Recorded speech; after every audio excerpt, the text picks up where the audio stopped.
Herkese merhaba arkadaşlar. Bitcoin ve altcoin'lerle ilgili güncel yorum ve analiz yaptığım kanalıma hoş geldiniz.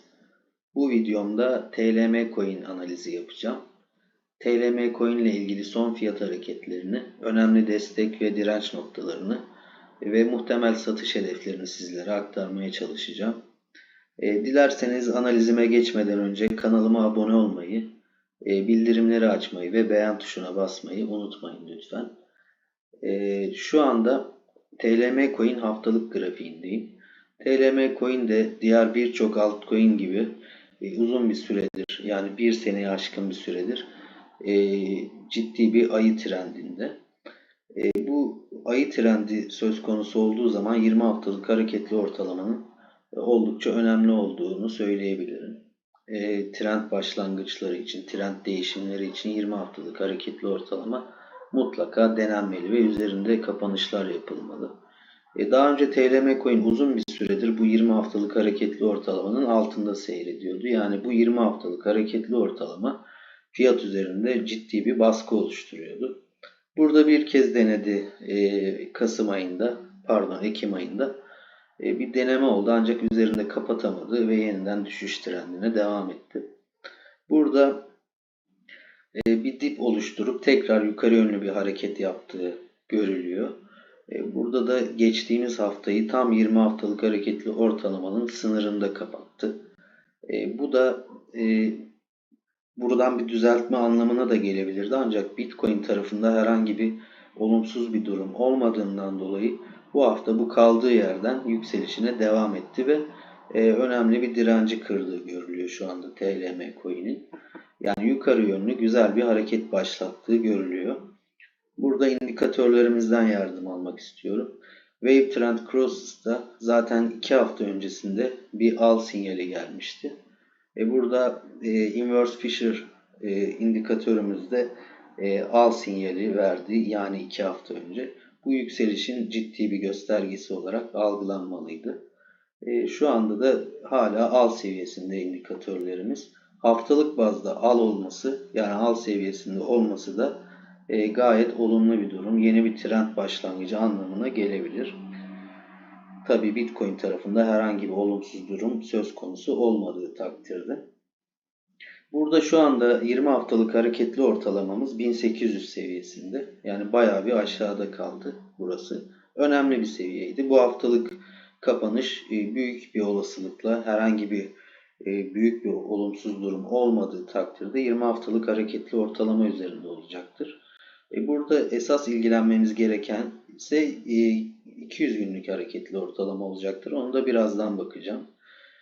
Şu anda bu 20 haftalık hareketli ortalama üzerindeki kapanışlar neticesinde ise orta vadede majör direncimiz 4150 seviyesi. 4150 seviyesi şu an üzerimizdeki en kuvvetli direnç olarak karşımıza çıkıyor.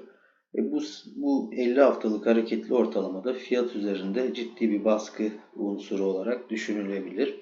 Bu bölge aynı zamanda da önemli bir orta vade kar realizasyon merkezi olarak, kar realizasyon seviyesi olarak da düşünülmelidir.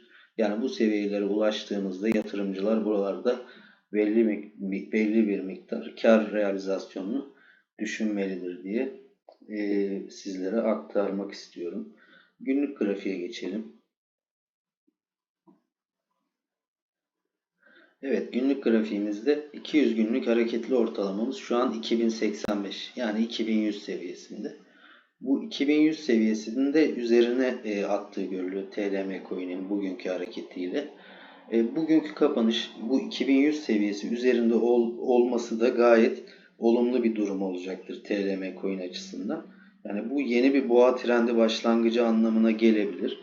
Ve aynı zamanda ilk etapta bu 2100 seviyesinin destek olarak çalışmasını da beklerim geri dönüşlerde, düzeltmelerde. 2100 seviyesi önemli bir destek olarak karşımıza çıkacaktır. Bu yüzden oldukça önemli bir durum. Ancak bizim aradığımızsa bu 2100 seviyesi, yani 200 günlük hareketli ortalama üzerindeki günlük kapanışlardır. Buralarda yapılan günlük kapanışlar yukarı yönlü hareketleri daha da güçlü hale getirecektir. Bu bakımdan 2100 seviyesi günlük kapanışlarda mutlaka önemli takip edilmesi gerekiyor. Son fiyat hareketleriyle ilgili bir analizde bulunmak istiyorum. 4 saatlik grafiğe geçtim. Evet, 4 saatlik grafiğimizde burada ciddi bir yükseliş oldu ve şu anda yeniden bir düzeltme söz konusu. Dediğim gibi bu 2100 seviyesi güçlü bir destek. Ancak ben yine de Fibonacci yardımıyla geri çekilme seviyelerini sizlere aktarmak istiyorum.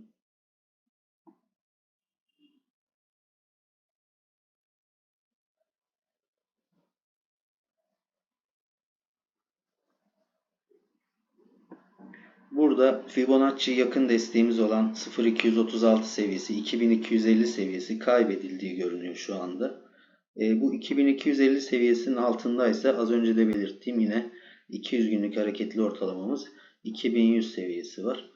Bu seviye yakından takip edilmeli. Zaten burada aynı zamanda Fibonacci 0382 seviyemiz de var burada 2040 seviyesinde. Bu seviye destek olarak çalışmasını beklediğimiz seviye. Olumsuz çok büyük bir durum olmadığı sürece bu seviyenin tutunabilecek bir seviye olduğunu düşünüyorum destek olarak. Şu anda bu seviyeleri takip etmemiz gerekiyor desteklerde. Yukarı yönlü hareketler için bir fiyat hedefi vermek istiyorum aynı zamanda.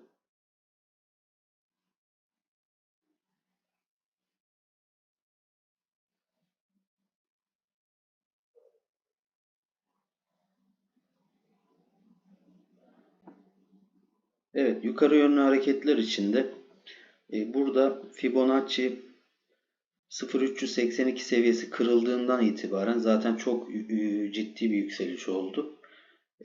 Burada bir Fibonacci 1 seviyemizden de bir düzeltme olduğu görünüyor. Şu anda 0.618 seviyesi yukarı yönlü hareketlerimiz için Fibonacci 0.618 seviyesi olan 2200 seviyesinde tutunmaya çalışıyor.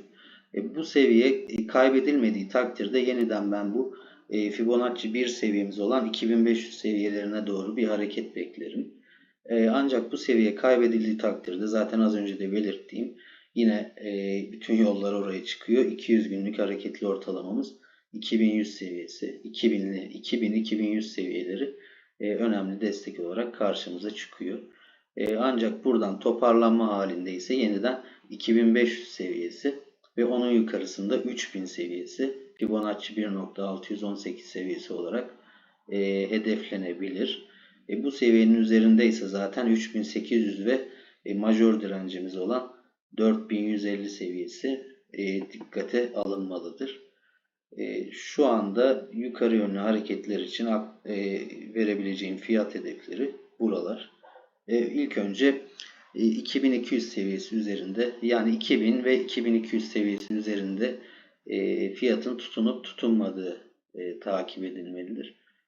Bu durumda da dediğim gibi 2500, 3000 ve daha sonra yukarıdaki majör direnç alanı satış hedefi olarak takip edilebilir. TLM coin ile ilgili şu anda aktaracaklarım bu kadar. Beni dinlediğiniz için teşekkür ediyorum. Kanalıma abone olursanız çok sevinirim. Hoşça kalın.